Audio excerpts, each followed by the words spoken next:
everyone, thanks for joining us today. I'm Gina and I'm here with Nutrena poultry expert Twain Lockhart. Today's chicken tip video, we're going to talk about grit and oyster shell.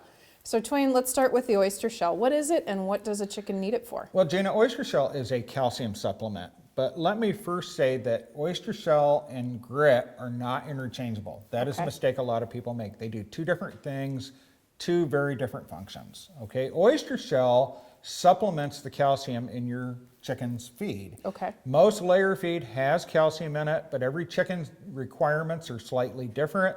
You put this out, free choice, the girls will eat it as they need it. Now you may notice, hey, my girls don't like it or they don't eat it. It's not that they don't like it, they don't need it. Okay. The exception would be your meat chickens, your Cornish crosses, don't put that out there for them. They will just eat it just because. Your grit, you ever wondered how a chicken can eat a whole grain of corn and they don't have any teeth? Okay, this is how they digest things. Okay. They pick up these little rocks as they travel around and they're held in a muscle called the gizzard, and that is how they grind their food up.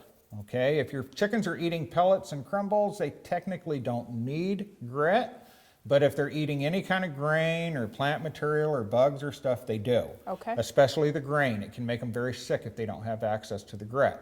Now, if your girls are free ranging, it may not be as critical to have that out, but you know, we're in Minnesota today and it's snow on the ground. There'd be no way for them to find grit. So it's a very, very cheap insurance policy.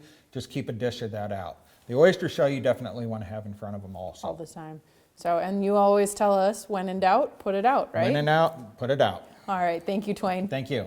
There you have it, folks. Thanks for joining Twain and I on today's chicken tip from Nutrena. We hope you've learned something new, and be sure to check out NutrenaPoultryFeed.com to find the feed that's right for your flock.